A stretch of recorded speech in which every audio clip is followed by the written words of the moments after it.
시간 빠르죠? 엊그저께 오셨는데 시간 빨라요. 근데 또 길어요. 뭐 시험 빨리 봐버리고 싶어. 길면서도 짧아요. 바쁘게 보내면 짧아요. 근데 놀고 지내면 되게 길어요. 1년이. 그러니까 바쁘게 지내봐요. 1년 동안. 자, 오늘은 31페이지 유치권 들어갈 건데 우리가 이 앞주에 자 가봐요. 복습 한번 하게. 25페이지 지상권 지상지역 전세. 자 25페이지 보면서 제 얘기 들어봐요. 지상권은 건물 등을 소유하기 위해서 타인 토지를 사용하는 권리예요. 사용. 자 용익물권이죠. 자 법률행위 법률규정. 자 설정 개혁 플러스 등기를 하면 물권으로서 지상권을 취득. 자 존속기간 용익물권 항상 사용기간이 나와요. 지상권에서 존속기간은 되게 깁니다. 그래서 지상물의 종류나 구조에 따라 기간이 다른데 최단기간을 보장해줘. 최단기간. 경관 건물 수목 소유다 하면 30년 이상일 것. 최소 기간이 30년을 보장해 줍니다. 경과하지 않다. 경과하지 않은 건물 그러면 중간연도 15년. 건물이 아닌 공작물이다 하면 5년은 보장해 줘요. 그래서 30년, 15년, 5년 이상. 자, 기간을 안 정해도 똑같이 보장돼요. 지상물의 종류 구조에 따라 똑같은 30년 이상일 것. 자, 효력. 지상권자는 어떤 권리가 있고 어떤 의무가 있느냐. 점유하면서 사용할 권리가 있죠. 용익물권이니까. 갑토지를 사용하는데 그 위에 지상물을 짓는 게 특성이에요. 이 건물은 을 소유예요. 자, 지상권은 물권, 물권이든 채권이든 모든 재산권은 매매 대상이 돼요. 팔아 제껴버리죠. 소유권, 물권을 넘긴다, 처분한다고 그래요. 물권행위는 처분행위. 이거 지상권 처분은 자유예요. 자유. 자유란 말이 붙었기 때문에 소유자 갑동의 필요 없고요. 심지어 소유자 의사에 반해서도 팔아제낄 수 있다.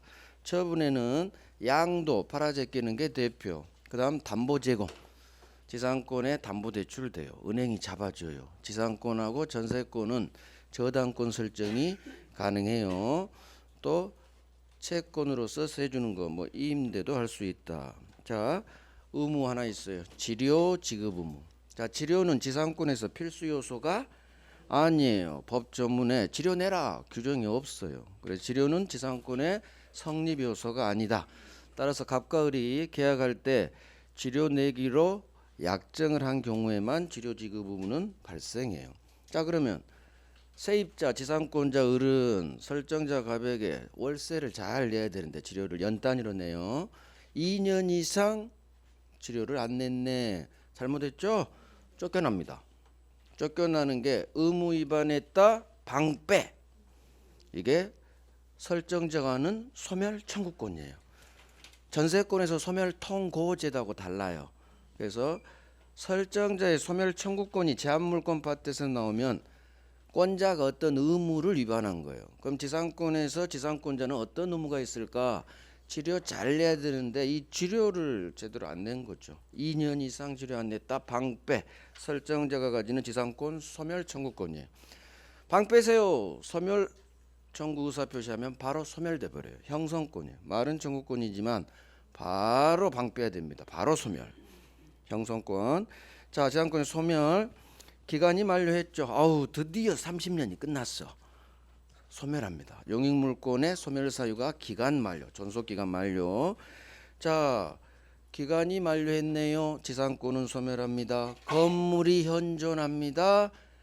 갱신 청구 들어갑니다. 그런데 주인이 거절합니다. 갱신 거절. 그러면 태어나요. 뭐가? 내 건물 사. 내 건물 사세요. 지상물 매수 청구권.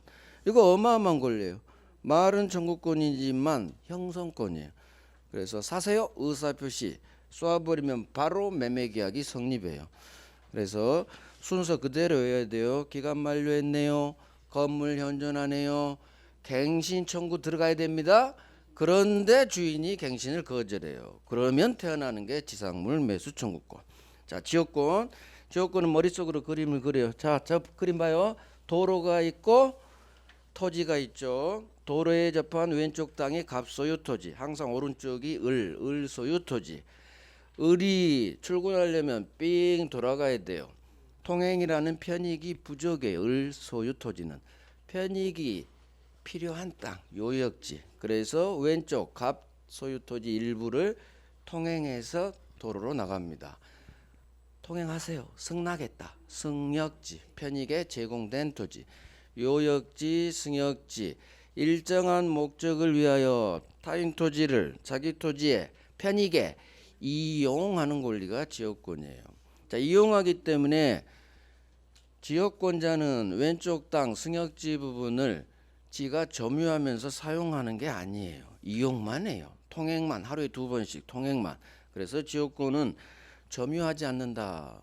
따라서 침해가 일어났을 때 내가 점유할 수 있도록 나에게 돌려주세요 하는 반환 청구권은 인정되지 않아요. 그래서 지역권은 방해 제거 예방 청구권만 인정되지 반환 청구권은 인정되지 않는다. 자, 이와 같은 이용 목적에는 아무런 제한이 없어요. 다 가능해요. 통행, 용수, 조망, 기타 등등 일정한 목적을 위하여 편익이 필요한 토지 오른쪽 땅, 권자, 요역지, 왼쪽 땅, 편익을 제공한 토지, 승역지. 자, 오른쪽 땅은 사각형, 빗금지 문이 없었죠. 요역지는 일필토지 전부여야 돼요. 하지만 승역지는 갑땅의 일필토지 전부일 수도 있고 또는 일부만 통행할 수도 있어요. 승역지는 일필토지 일부라도 상관없다. 무방하다. 설정계약 플러스 등기를 해야겠죠. 자, 넘깁니다. 그래서 지역권은 점유하지 않기 때문에 지역권 침해 시 내가 점유할 수 있도록 나에게 돌려주세요 하는 반환 청구권은 인정되지 않는다. 되게 잘 나와요. 자, 전세권. 전세권자는 전세금 줘야 됩니다. 전세금 지급은 전세권의 필수 요소. 대상은 지상권, 지역권은 토지만 되죠. 땅지니까. 하지만 전세권은 토지도 되고 건물도 돼요. 부동산을 새 살아야 되니까 지가 점유하면서 사용하겠죠. 용익물권. 자, 기간이 만료돼서 이사 가야 되는데 그럼 전세금 받고 나가야 되는데 주인이 전세금 반환을 지체합니다. 안 줍니다. 그러면 지 전세금 반환 채권에 대해서 후순위 권리자, 지보다 후바, 기타 다른 담보 없는 일반 채권자들을 제껴버리고 지 전세금을 땡길 수 있는 힘, 우선 변제권이 있어요. 그래서 담보물권적 적용도 있죠. 자, 설정계약 플러스 등기 하면 물권으로서 전세권 취득. 전세금 지급은 전세권의 필수 요소다. 성립 요소다. 전세권에서 존속기간 아주 중요하다겠어요. 먼저 10년은 넘지 못해요. 10년 최장기 제한이 있어요. 자, 건물전세 두 개의 특성이 있어요. 건물전세는 1년 기간 보장해줘요. 1년 미만으로 정했다. 1년으로 한다. 1년 보장. 그 다음 건물전세만 법정갱신제도가 있어요. 토지전세에는 이 두 가지가 없습니다. 자, 건물전세 법정갱신. 기간 만료 전 6달부터 한 달 사이에 주인으로부터 아무런 연락이 없어요. 전세금 올려주세요. 이런 전화도 없고 방 빼주세요. 이런 전화도 없어요. 그러면 기간이 만료된 때 전 전세권과 똑같은 조건으로 다시 전세권을 설정한 걸로 본다. 법률 규정에 따라 계약기간이 갱신된 거예요. 법이 갱신시켜줬어. 법정갱신. 전세금은 안 올랐어. 하지만 내가 2년 살고 있었는데 다시 2년 살 수 있느냐? 그렇지가 않다는 얘기예요. 법정갱신된 경우 기간은 정함이 없는 걸로. 자, 기간을 안 정하고 세 들어갔네요. 각 당사자는 갑과 을은 서로 언제든지 방 빼주세요. 저 이사 갑니다. 소멸을 통고 알릴 고자예요. 소멸을 통고 할 수 있고 알릴 고자가 나오면 바로 소멸하는 게 아니라 일정한 시간이 지난 후 소멸돼요. 그러면 주인이 방 빼주세요 했을 때 얼마 내에 방을 빼줘야 되느냐? 6달. 집 구할 시간이 6달쯤 필요하다는 얘기예요. 그 다음 내가 이사 갑니다. 주인한테 얘기하면 주인은 전세금 돌려줘야 돼. 전세금 3억을 마련하려면 6달이 필요하다 얘기예요. 그러니까 서로 이사 갈 집 알아보고 전세금 빼주고 그 기간이 한 6개월쯤이면 되겠다 해서 6개월 후 소멸. 이게 소멸 통고 제도예요. 자, 기간 잘 보시고 전세권 효력, 전세권자의 권리 의무, 점유하면서 사용 수익, 지상권하고 똑같죠. 누군가 내가 살고 있는데 침해가 들어왔어. 그럼 전세권자는 전세권이라는 본권에게서 나가 할 수도 있고 물청, 점유권도 있죠. 점유권도 침해돼요. 점유권에 기한 물청으로도 이놈 나가라고 할 수 있습니다. 점유보호 청구권 둘 중 선택해서 하는 거예요. 자, 전세권 처분의 자유도 있지만 제한도 가능해요. 이게 지상권하고 다른 점. 처분 팔아제끼입니다. 양도 담보대출 대요 저당권 남은 기간 안에서 물권으로서 세줍니다. 전전세. 남은 기간 안에서 채권으로 세줍니다. 임대. 전세권 처분은 양도할 수 있다, 저당권 설정할 수 있다, 전전세할 수 있다, 임대할 수 있다. 이거 자유예요. 따라서 주인 동의 필요 없어. 하지만 설정행위로 처분하는 걸 금지할 수 있다. 당신 중간에 도망가면 안 돼요. 전전세 주면 안 돼요. 설정행위로 금지할 수 있다. 그래서 전세권은 처분의 자유도 있지만 제한도 가능하다. 자, 수선 의무. 보일러가 고장났네요. 전세권자가 네 돈으로 고쳐. 전세권자가 네 돈으로 고쳐요. 전세권자가 수선 의무를 부담해요. 주인이 안 고쳐줍니다. 전세권은 물권. 물권은 힘이 센 대신 책임도 커져요. 그래서 고장나면 전세권자가 네 돈으로 직접 고쳐야 돼요. 따라서 보일러 고장나면 보일러 수선 의무는 전세권자가 부담하고 지 돈으로 고쳐야 되기 때문에 보일러 수리비용 100만 원에 대해서 필요비에 대해서 주인한테 달라 할 수는 없는 거예요. 수선 의무가 있다는 얘기는 네 돈으로 고쳐니까. 자, 넘깁니다. 소멸. 기간 만료하면 전세권은 소멸. 자, 전세금 우선 변제권이 있고 이 우선 변제권을 확보해 주기 위해서 목적물을 경매로 날려버릴 수 있는 경매권도 인정됩니다. 자, 부속물이 뭐냐? 전세권자가 안방에 설치한 벽걸이 에어컨이에요. 자, 벽걸이 에어컨은 부합되지 않아요. 이유는 권원에 의한 부속이기 때문에 그래요. 권리자가 심는 건 붙어버리지 않습니다. 부속물이에요. 이사 갈 때 떼어갈 수 있어. 근데 이놈이 주인한테 전화해서 에어컨 사세요. 부속물 매수 청구합니다. 자, 두 가지 요건 중 하나에 해당돼야 돼요. 설정자 동의 얻어 부속시켰거나 설정자로부터 매수한 경우에만 에어컨 사세요. 그러면 사야 돼요. 말은 청구권이지만 형성권, 바로 매매 성립, 거절할 권리가 없어요. 주인은. 담보물권. 담보물권의 네 가지 성질, 특성, 부종성, 수반성, 불가분성, 물상대위성. 자, 부종성. 채권이 있어야 담보물권은 태어나고 피담보 채권이 소멸하면 담보물권도 같이 죽어버리는 성질. 채권이 주, 담보물권이 종입니다. 주된 권리, 종된 권리. 부종성이에요.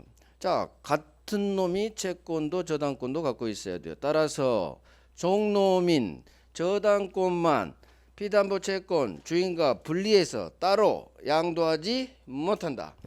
분리해서 따로 다른 채권 담보로도 하지 못한다. 이게 부종성에서 나온 법조문 두 개예요. 자, 수반성. 수반성 하면 이 단어에서 느낍니다. 아하, 수반에서 같이 넘어간다. 그러면 뭐가 넘어가느냐? 주인이 팔리면 특별한 말이 없으면 종놈도 같이 수반해서 쩔쩔쩔 같이 함께 이전하는 성질. 이게 수반성. 불가분성. 전부. 뭐가 전부일까?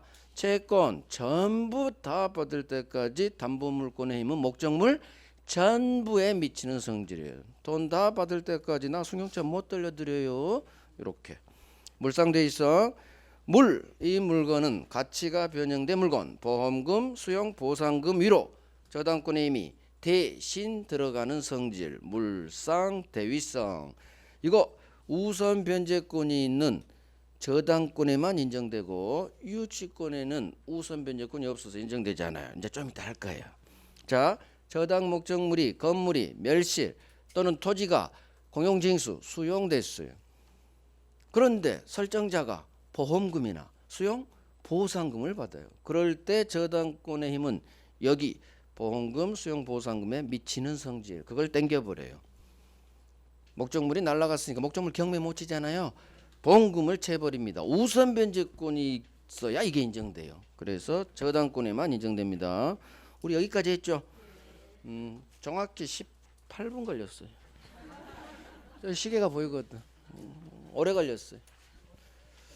자, 이제 유치권하고 저당권, 담보물권 두 개. 오늘 우리가 이제 유치권, 저당권 딱 보면 돼요.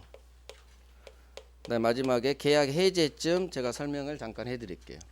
계약 총론 파트에서. 자, 유치권은 굉장히 중요합니다. 두 문제도 많이 나와요. 한 문제 또는 두 문제. 유치권이 뭐냐? 갑이 승용차가 고장이 났어요. 그러면 어디로 간다? 카센터로 갑니다. 카센터에 가서 승용차를 입고시키죠. 그러면 카센터 사장님은 이 승용차를 점유할 것이고 점유하면서 카센터에서 수리가 들어갈 거예요. 자, 수리가 완료됐어요. 그러면 수리비 채권이 발생해요. 수리비 채권 100만 원이 나왔다고 해봐요. 자, 그러면 갑한테 을은 채권자, 갑은 수리비 100만 원 줘야 될 채무자예요. 갑이 수리비 100만 원을 줄 채무자인데 이놈이 사장님 죄송해요. 수리비 며칠 후에 갖다 드릴게요. 일단 차는 좀 돌려주세요. 그러면 카센터 사장님 을은 갑한테 그렇게 하세요 한다? 안 돼요 한다? 안 돼요 해야지. 내가 당신을 뭘 믿고 차를 줍니까? 그러다 안 오면 어떡하려고? 당신 처음 보는 사람인데 단골도 아니고. 자, 이럴 때 100만 원 내 수리비 줄 때까지 당신 승용차 못 돌려드립니다 할 수 있는 권리가 태어나요. 이 요건을 갖추면 여기서 이 승용차를 유치할 수 있는 권리, 유치권이 뻥 태어나요. 유치권이 뭐냐? 머물유 둘치예요. 내 휘하에 머물게. 유치장 생각하세요. 유치장에 가둬버리죠. 머물유 둘치예요. 둘치. 내 휘하에 두고 안 돌려준다. 인도 넘겨주는 걸 거절할 수 있는 거예요. 인도 거절 권리예요. 인도 거절. 자, 그러면 유치권은 갑과 유치권 설정 계약 플러스 등기 이게 없어요. 설정 계약이란 게 없어요. 등기도 안 되고 법이 정한 요건을 갖추면 유치권은 태어나 버려요. 그래서 유치권은 법이 준 물권이에요. 법률 규정으로 태어나요. 약정이 아니에요. 계약을 통해서 태어나지 않아요. 그래서 유치권의 첫 번째 성질은 유치권은 약정이 아닌 법정 담보물권이다 그래요. 법이 정한 담보물권. 법정이 나오면 무조건 법률 규정에 준 말이에요. 법률 규정. 법이 정한 어떤 요건을 갖추면 법이 줍니다. 법이. 그래서 그러면 유치권은 어떤 경우에 유치권이 태어나느냐 성립하느냐 이게 되게 중요한 거예요. 법이 정한 요건이 뭐냐. 그래서 유치권의 목차는 두 번째가 유치권이 태어나기 위한 요건, 유치권의 성립 요건. 어떤 요건을 갖춰야 유치권이 성립하냐 이게 되게 중요한 거예요. 성립 요건 좀 이따 볼 거고. 그러면 유치권이 이렇게 태어났습니다. 을은 유치권자가 됐어. 그러면 이 유치권에는 어떤 힘이 있느냐. 항상 요건이 나오면 효과, 효력. 유치권은 어떤 힘이 있느냐. 효력. 당연히 어떤 권리가 있고 유치권에는 어떤 의무가 있는지. 지상권에서도 지상권자의 권리 의무, 전세권에서도 전세권자의 권리 의무, 유치권에서도 유치권자의 권리 의무가 나와요. 그러면 유치권자의 권리가 5개고 유치권자의 의무가 2개예요. 이따 볼 거예요. 다는 보지 않아요. 인문이라. 마지막, 태어났으면 죽어야지. 유치권의 소멸. 항상 소멸이 제한물권 마지막 목차예요. 자, 그러면 유치권은 어디가 중요하냐? 다 중요해요. 성립요건 완전히 중요하죠. 효력도 성립요건이 제일 중요해요. 유치권에서는 언제 어떤 요건을 갖춰야 유치권이 태어나는지 성립요건 가장 중요해요. 압도적으로 시험 나와요.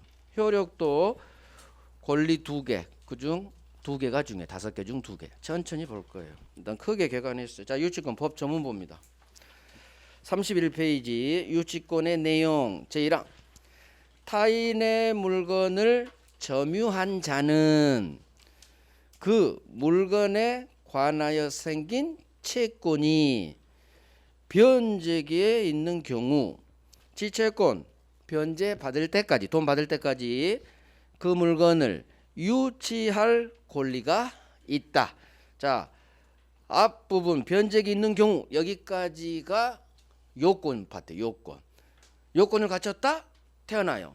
유치할 권리가 생긴다. 효과예요. 모든 법조문은 앞이 요건 뒤가 효과예요. 자, 그러면 3줄짜리 문장을 봤어요. 여기서 만약 변제기 있는 경우 첫 번째 줄, 두 번째 줄 있죠. 거기 2줄에서 내가 밑줄을 2개를 긋고 싶다. 어디에 밑줄 단어 2개의 밑줄을 긋고 싶어요? 중요한 단어가 뭘까요? 자, 한번 다시 읽어보고 내가 읽어드릴게요. 타인 물건을 점유한 자는 그 물건에 관하여 생긴 채권이 변제기에 있는 경우, 그럼 유치권이 태어나. 그러면 여기까지 단어 중에서 어디에 내 밑줄을 긋고 싶어? 2개야, 2개. 다 나왔어, 답 나왔어. 여기 봐봐요. 항상 흑판이 중요해.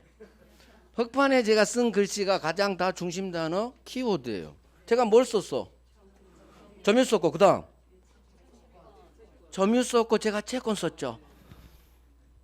유치권이 태어나기 위한 요건 가장 중요한 게 이 2개예요. 담보물권하고 있죠. 담보물권은 채권이 부정성에 따라 반드시 있어야 되죠. 채권이 있어라. 2번째 요건 점유까지 해야 돼요. 그래서 유치권이 태어나기 위한 요건 가장 중요한 게 채권이 있어라, 점유해라. 채권 점유. 그러면 점유 동그라미, 채권 동그라미 하는 거예요. 그래서 유치권의 성립 요건 5개가 있는데 그중 가장 중요한 게 이거예요. 채권이 있어라, 점유해라. 담보물권이기 때문에 채권은 반드시 있어야겠죠. 그 다음 유치권은 반드시 점유해야 돼요. 지가 가지고 있어야 나 못 줘 하지. 유치권이 뭐예요? 내 휘하에 두고 넘겨주는 걸 거절하는 거죠. 그럼 넘겨준 걸 거절한다는 얘기는 내가 가지고 있을 때 나오는 말이야. 그래서 채권 있어라, 점유해라. 그러면 타인 물건을 점유하고 있으면, 즉 갑의 승용차를 점유한 을은 채권이 있어야 되는데 이 채권은 모든 을의 갑에 대한 모든 채권이 아니라 그 점유하고 있는 이 승용차, 이 물건에 관해 생긴 채권이어야 돼요. 물건에 관해 생긴 채권. 이게 변제기에 있다면 그러면 유치권이 태어나요. 유치할 권리가 있다. 돈 받을 때까지. 자, 그래서 이제 또 설명 들어봐요. 성립 요건은 첫 번째, 당연히 타인 소유의 물건일 것. 지 거면 안 되죠. 지 걸 지가 왜 유치해? 남의 걸 저 못 줍니다. 그런 거지. 타인 소유 물건일 것. 그럼 여기서 쉬워요. 자기 소유 물건이라면 을거 지거라면 유치권은 태어나지 않는다. 당연한 거예요. 당연한 거. 모든 제한 물건은 타인 소유 물건을 전제로 해요. 자, 제한 물건 지상, 지역, 전세권, 그 다음에 유치권, 저당권이잖아요. 이게 제한 물건, 용익 물건하고 담보 물건인데 이건 타인 소유를 전제로 빌려 사용하고 얘 물건을 담보로 잡고 있고, 그래서 지상지역 전세 유치 저당권은 타인 소유 물건, 이걸 타 물건일 것, 그런 말이 나와요. 타 물건, 즉 타인 소유 물건을 내가 세사하는 거고 담보로 잡고 있는 거예요. 이게 타인 소유 물건일 것 당연한 거고. 두 번째, 채권이 있어야 돼. 피담보 채권이 있을 것. 유치권이나 저당권과 같은 담보 물건이 붙어 있는 채권을 피담보 채권이라고요. 문제는 이 피담보 채권은 두 가지 요건을 갖춰야 돼. 을이, 자 설명 들어봐요. 을이 한 달 전에 갑에게 돈을 100만 원 빌려준 게 있어요. 일주일 안에 갚기로 했는데 아직 한 달째 안 갚고 있어. 그런데 갑이 승용차가 고장나서 짠 들어온 거예요. 그러니까 사장님께서 너 임마 왜 100만 원 안 갚아? 네 승용차 안 줘. 수리하기도 전에 한 달 전에 빌려준 금전 소비대차 채권이에요. 전에 빌려준 채권 100만 원을 근거로 승용차를 수리하지도 않고 이 승용차를 유치 잡아버릴 수 있느냐? 안 된다는 얘기예요. 이 채권은 모든 채권이 아니라 반드시 법조문 그 물건에 관하여 생겨야 돼요. 물건에 관하여, 즉 이 채권은, 이게 제일 중요해. 성립 요건 중에 이 채권은 유치하고자 하는 이 목적물로부터 발생해야 돼요. 물건에 관하여 생긴 채권이 뭐냐? 밑줄에요. 물건에 관하여 생긴 채권이 뭐냐? 유치하고자 하는 이 승용차 목적물로부터 채권이 발생해야 돼. 결국 그러면 이 목적물로부터 발생한다는 건 또 뭐냐? 목적물의 비용이 들어갔을 때 목적물부터 발생했다고요. 승용차를 수리했죠? 승용차에 수리 들어갔죠. 이 목적물의 비용을 지출했을 때 채권이 이 물건으로부터 발생했다고 해요. 그래서 유치권이 되는 피담보 채권은 다 B자로 끝나야 돼요. 비용이에요. 수리 비용. 좀 이따 해요. 그다음 피담보 채권은 수리비 주세요라고 할 수 있는 채무자 입장에서는 갚아야 할 시기가 돼야 돼요. 변제기에 도래해 있을 것. 수리비 주세요 할 수 있어야 돼. 변제기가 아직 도래하지 않았다는 얘기는 아직 수리비 주세요 할 수 있는 시기가 아직 안 왔다는 얘기예요. 그러면 유치 못 돼요. 그래서 변제기에 도달해 있을 것. 채권에 관한 요건은 이 두 개로 분리가 돼요. 그 다음 점유해야 되죠. 이 점유는 적법한 점유해야 돼요. 적법한 점유. 따라서 만약 이 을의 이 승용차에 대한 점유가 불법 점유다. 그러면 유치권은 태어나지 않아요. 불법 점유한 놈한테 법은 권리 주지 않아요. 그래서 불법 점유다. 권리 주지 않아요. 불법 점유인데 권리 생긴 놈은 유일하게 한 놈밖에 없어. 점유권. 역시 그래서 목차가 중요하다니까. 목차를 안 썼더니 결국은 쓰게 돼. 자, 점유권 여기가 본권이죠. 그래서 본권은 소유권, 지상지역 전세, 유치, 저당권, 임차권과 같은 점유권을 제한 모든 권리는 불법으로 행동한 놈한테는 주지 않아요. 하지만 점유권만큼은 무단점유자한테도 사실상 지배만 하면 도둑놈한테도 점유권을 줘버려. 점유권의 특성이에요. 점유권이 아닌 모든 본권은 불법으로 점유한 놈한테는 유치권 주지 않습니다. 권리 주지 않아요. 그래서 앞으로 많은 밭에서 불법이 나오면 뒤에는 권리 태어나지 않는다. 이렇게 연결하면 거의 다 맞아요. 자, 하나 둘 보세요. 하나 둘 셋 넷. 마지막 성립요건 하나가 유치권에 대한 배제 특약은 없을 것. 배제 특약이 없을 것. 무슨 말이냐? 갑이 여성분이에요. 여성분. 차가 고장나서 찾아왔죠. 그런데 사장님한테 갑 여성분이 그래요. 사장님, 제가 내일 모레 수리비를 못 줄 수도 있어요. 그런데 지방 가야 돼요. 유치하지 마시고 일단 차를 저한테 인도해 주시면 지방 갔다 와서 바로 수리비 해드릴게요. 사장님 부탁해요. 자, 그러면 사장님은 외상 달란 얘기요. 사장님은 부탁 들어줄까요? 그렇게 하세요 할까요? 안 돼요 할까요? 아니야. 여성분이잖아. 사장님은 남자 사장님이거든. 여성분이 강곡하게 부탁하면 남자는 넘어가요. 그래서 알겠어요 했어요. 알겠어요. 이게 뭐냐? 유치하지 않고 넘겨드릴게요. 즉 유치권을 배제한다는 특약이 성립된 거예요. 내가 수리비를 주지 않더라도 유치하기 없기 사장님, 유치하기 없기, 즉 일단 넘겨주기. 콜했죠, 콜. 유치권을 배제한다는 특약은 없어야 돼요. 이게 뭐냐? 외상이란 얘기예요. 외상. 그래서 비록 수리비 비용을 주지 않더라도 유치하기 없기 이거 가능하다는 얘기예요. 그래서 시험은 유치권 배제 특약은 유효다 이게 나와요. 유치권 배제 특약은 먹힙니다. 왜 이게 잘 나오느냐? 유치권은 법정 담보물권이에요. 법정 담보물권이라는 얘기는 요건 갖추면 법이 먹여줘 버리는 권리야. 그걸 당사자가 포기할 수 있느냐 그거예요. 할 수 있어요. 원래 물권법은 법이 정한 대로 움직이는데 강행 규정이잖아요. 하지만 이거 포기 가능해요. 그래서 유치권을 배제한다는 당사자의 특약은 먹힙니다. 유효예요. 이게 5번 나왔어. 5번. 자, 그래서 성립요건 이 5가지 가장 중요한 게 이 2개예요. 채권과 관련한 목적물로부터 발생할 것, 그 다음 점유와 관련된 것, 적법 점유.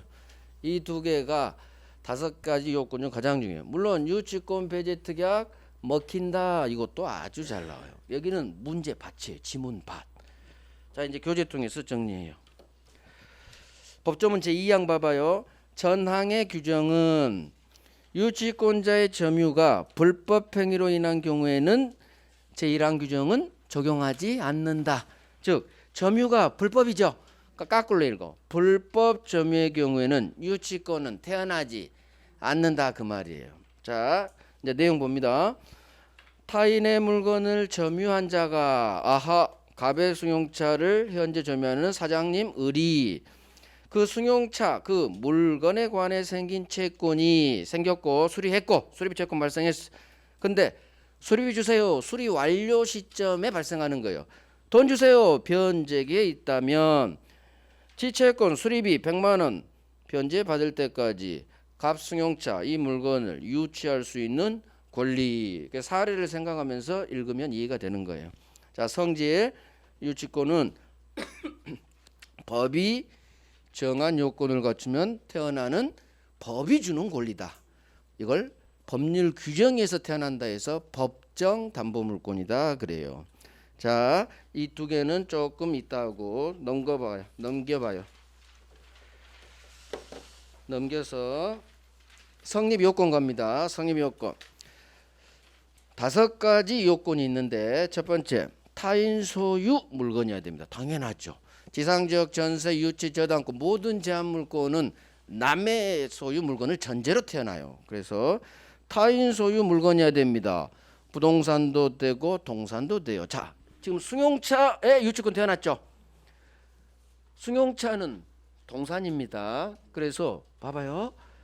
지금까지 본 지상지역 전세는 토지, 전세는 토지도 되고 건물도 되고 즉 다 부동산이었어. 그런데 유치권에서 처음으로 동산이 나왔어요. 제한물권 중 점유소유권은 당연히 동산 부동산 다 돼요. 가방도 점유하고 가방도 소유하고 부동산도 점유하고 부동산도 소유하고 제한물권 중에는 유치권이 처음 동산이 가능한 게 나왔어요. 예전에는 이런 게 나왔는데 요즘 이런 문제는 안 나와요. 즉 부동산이 객체로 되지 않는 것은 뭐 동산이 되지 이건 옛날 호랑이 담배 피던 시절 민법 문제고 요즘은 이런 문제는 안 나와요. 그냥 나왔길래 한 거예요. 안 중요하다는 얘기요. 우리는 부동산이 중요하겠죠. 근데 유치권은 승용차도 되니까 동산까지 된다. 동산까지. 부동산은 나중에 할 거고. 자, 타인 소유 남의 물건을 유치하는 거예요. 따라서 만약 이 물건이 지 거라면 유치권은 태어나지 않아요. 남의 물건을 주인이 달라고 하니까 저 못 줍니다. 돈 받을 때까지. 그렇게 하는 거지. 내 물건은 해당이 되지 않아요. 자, 두 번째. 담보 물건이기 때문에 필수 요소 부종성에 따라 반드시 채권은 있어야지. 피담보 채권이 존재하고 그다음 돈 주세요라고 할 수 있는 시기. 채무자 입장에서는 돈을 갚아야 할 시기. 변제기에 도달해 있어야 돼요. 따라서 변제기 도래는 유치권이 태어나기 위한 요건이다. 성립 요건이다. 이런 말이 있어요. 자, 세 번째가 가장 중요합니다.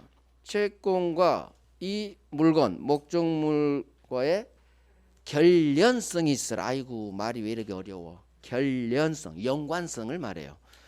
그래서 우리 법조문에서 물건에 관하여 생길 것 그거죠. 그게 유치권의 피담보 채권이 되기 위해서는 이 채권은 의리갑에 대해 가지고 있는 모든 채권이 아니에요. 반드시 지가 유치하고자 하는 이 목적물로부터 발생해야 돼.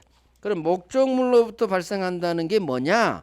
이 물건에 비용을 지출했을 때 목적물로부터 발생했다고 해요. 그래서 유치권의 피담보 채권이 되려면 목적물에 비용 지출해라 이렇게 해요. 목적물로부터 발생한다. 그게 목적물의 비용 지출한 경우. 그래서 유치권의 피담보 채권이 되는 놈, 안 되는 놈 이게 이제 시험에 어마어마하게 나오는데 되는 놈 수리비, 공사 비, 필요 비, 유익 비 다 비로 끝나야 돼요. 비용이야. 비용 비자예요. 그래서 물건에 수리하고 물건에 수리 들어가고 승용차에 수리 들어갔죠. 비용 발생했죠. 건물에 내부 공사 들어갔죠. 건물에 공사 비용 들어간 거예요. 공사 대금 채권이라고는 나오지만 당분간 공사비 하세요. 그다음 필요비가 뭐예요? 필요비. 우리 점유권에서 배웠어. 필요비라는 것은 외워요. 보일러 수리 비용이에요. 물건 보일러 고친 거야. 그래서 비용이죠. 물건을 필요비 하면 제가 항상 보일러 수리비예요. 계속. 그럼 유익비는 뭐다? 유익비도 제가 내부 공사, 인테리어 공사에서 건물 가격을 5억에서 6억으로 올려버린 사건 이게 유익비 제2예요. 즉 내부 공사 들어간 거야. 그래서 필요비든 유익비든 물건의 비용을 지출한 채권이에요. 그래서 수리비, 공사비, 필요비, 유익비 다 비용 비자야. 비용. 그러면 이 채권에 대해서는 돈 받을 때까지 당신 물건 못 돌려드립니다는 유치권이 태어난다 그거예요. 태어난다. 자 여기가 별 3개예요. 3번이. 비 그게 별 3개야. 그래서 목적물에 비용 지출한 경우 밑줄 짜가지고 비용의 동그라미 빵. 유치권이 태어나는 채권은 비용 채권이에요. 비용 채권. 수리비, 공사비, 필요비, 유익비. 자 채권이 있어라 점유해라. 4번. 이 점유는 적법 점유해야 되고 지가 직접 점유하든 세줘서 간접으로 점유하든 똑같은 점유입니다. 그래서 앞으로 세트예요. 점유는 간접 점유로도 간접 점유란 게 뭐예요? 세줘서 지가 현재 사실상 지배하지 않아. 하지만 점유예요. 얘도 간접 점유로도 유치권 태어납니다. 무슨 얘기냐? 자 설명 들어봐요. 자 을이 갑이 수리비 100만 원을 안 줘서 지 카센터에 현재 두고 있는 거예요. 안 주고 있으니까. 근데 장사가 엄청 잘 돼. 한 켠을 차지하고 있는 이 차가 미운 거예요. 왜? 차 한 대를 못 받잖아. 그래서 우리 옆집 A한테 A야 손님 승용차인데 네가 좀 보관 좀 하고 있어. 옆집에 맡긴 거예요. 자, 이걸 몰라도 되는데 임치 계약이라고 해요. 둘치예요. 임치 계약 말이 어렵죠? 그냥 맡긴다 그렇게 생각하세요. 승용차를 옆집에 맡겼어요. 그러면 맡긴다는 얘기는 나중에 돌려받는 걸 전제 팔아제낀 게 아니에요. 이런 게 점유 매개 관계예요. 그래서 현재 이 승용차를 맡고 있는 A 옆집 사람은 직접 점유자.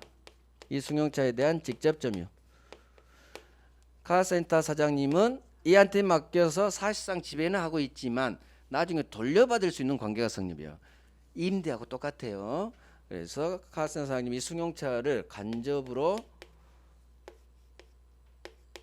점유하고 있다 하는 거예요.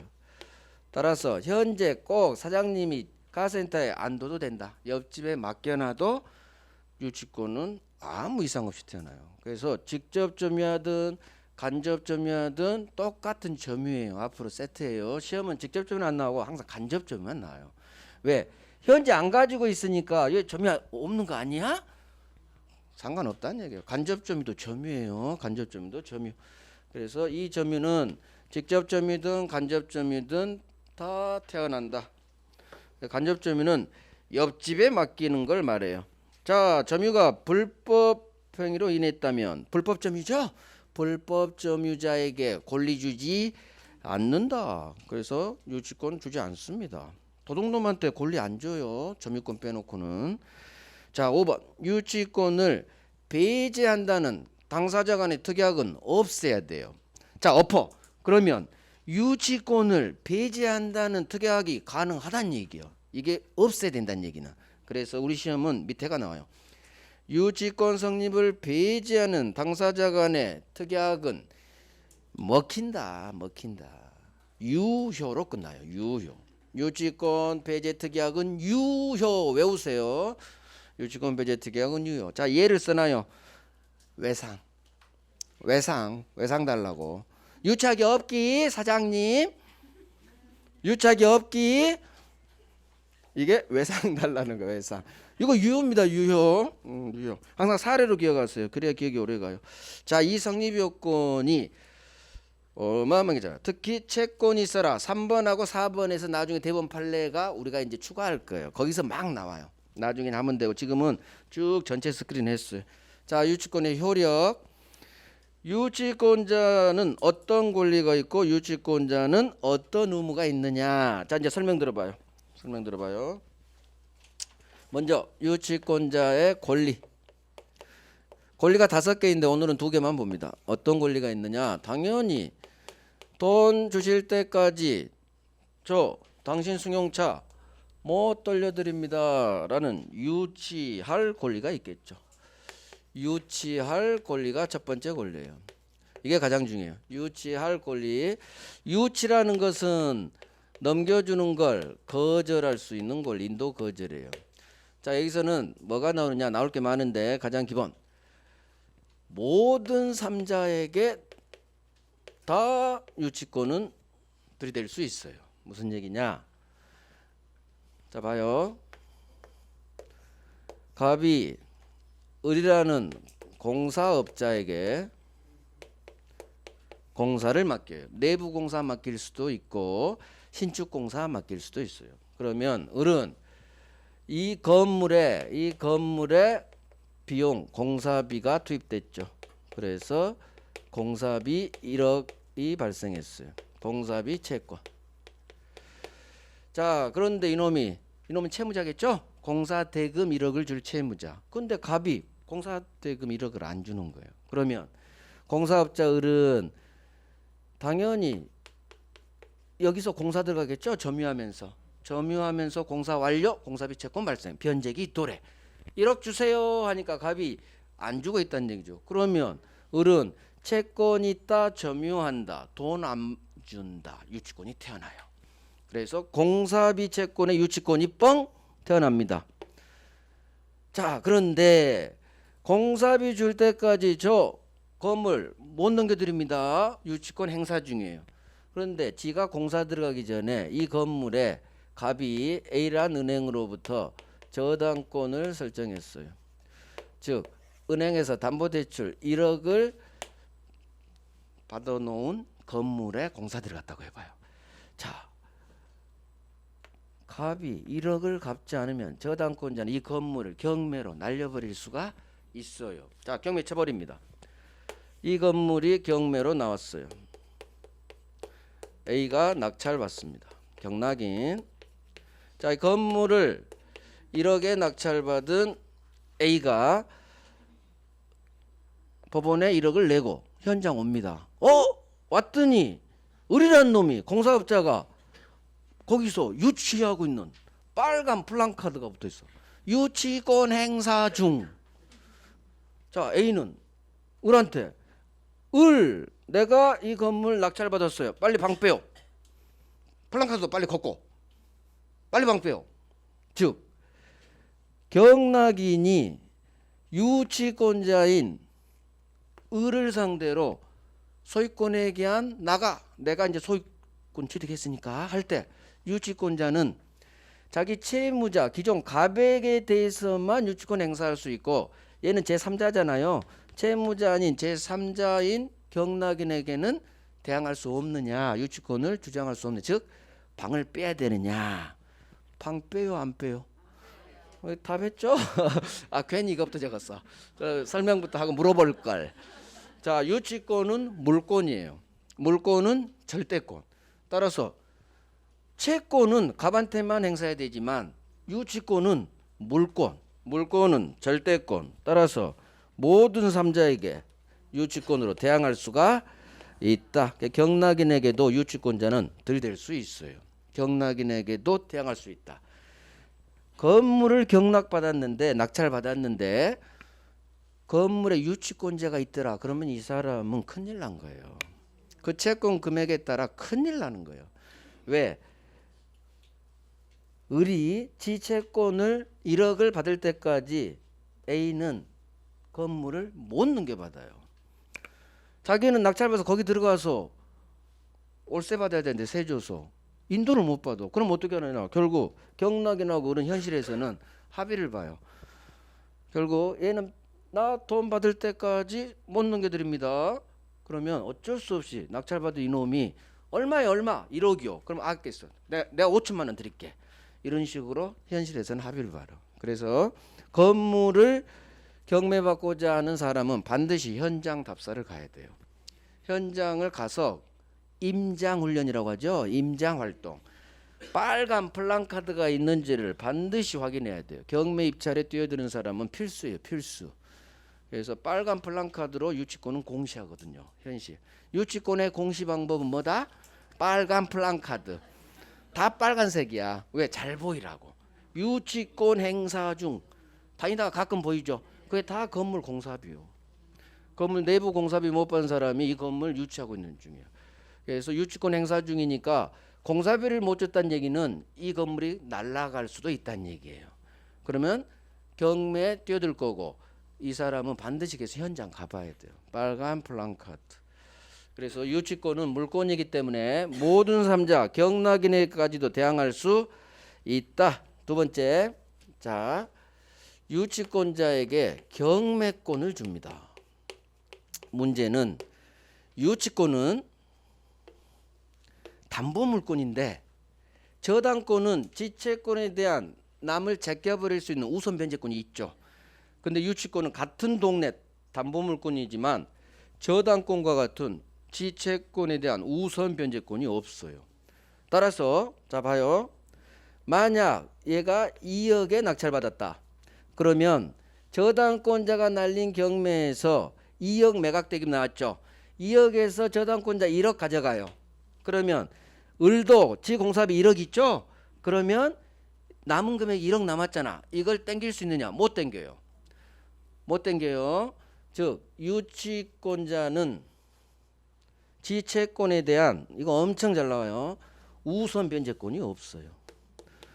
유치권자에게는 저당권과 같은 지채권에 관한 우선 변제권은 없어요. 우선 변제권은 없어. 그런데 또 경매권은 줘요. 우선 변제권은 없는데 또 경매권은 줘. 그래서 이게 5번 나왔다는 얘기지. 유치권자에게 경매권이 인정돼요. 자, 그러면 아니 남을 제낄 수 있는 힘도 없는데 뭔 경매권을 법은 인정해 줄까? 이 경매는 무슨 의미냐면, 자 설명 들어봐요. 갑이 을 미안해, 내가 건물은 100채인데 현금이 없어. 1억이 없다는 얘기지. 그러니까 을이 그러세요, 제가 현금 만들어 드릴게요. 그게 경매권이에요. 즉 이 매각되면서 우선 땡기는 게 아니라 현금이 없다니까 매각해서 거기서 현금 받으면 나한테 주세요. 그 의미의 경매예요. 우선 변제를 위한 경매가 아니라 현금화하기 위한 경매의 의미예요. 어찌됐든 유치권자는, 그래서 이게 잘 나와. 우선 변제권은 없지만 경매권은 있다. 이 2개가 다 잘 나와요. 다 5번 이상씩 나왔어요. 그래서 어마어마하게 중요하다. 같은 담보물권이지만 지채권에 대한 다른 놈을 제껴버릴 수 있는 우선 변제권은 없다. 그런데 또 경매권은 준다. 경매권은. 그래서 이게 잘 나와요. 자, 여기까지 하고 쉴게요. 유치할 권리 정리하고, 유치권자는 유치하고 있는 이 목적물 인도를 거절할 수 있다. 인도 넘겨주는 걸 거절하는 거, 이게 유치. 자, 모든 삼자에게 유치권은 주장할 수 있어요. 따라서 유치하고 있는 이 물건이 부동산이든 동산이든 팔렸거나 매매로 소유자가 바뀌었어. 또 경매로 날라갔어. 유치권자는 이 양수인 소유권 취득한 자죠. 또 경매로 소유권 취득한 경락인 모든 사람에게 지 유치권으로 대항할 수 있다. 이유는 유치권은 물권이기 때문에. 물권은 절대권. 모든 삼자에게 저 유치권자입니다. 들이댈 수 있다. 자, 경매권 법이 조문을 뒀어요. 제1항 유치권자는 지채권의 변제를 받기 위하여 이 유치하고 있는 물건, 유치물을 경매할 수 있다. 이 법조문 그대로 나와요.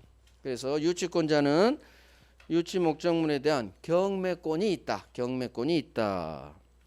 자, 밑에 유치권자는 우선 변제권은 없으나 경매권은 있다. 별 3개 하세요. 별 3개. 우선 변제권은 없으나 경매권은 있다. 별 3개. 5번 이상 합치면 10번 나왔다는 얘기요. 10번. 우선 변제권이 없다. 이게 5번. 경매권이 있다. 이게 5번이에요. 어마어마한 거지. 뭐 죽이는 거지. 자, 10분간 쉬고 의무 갑니다.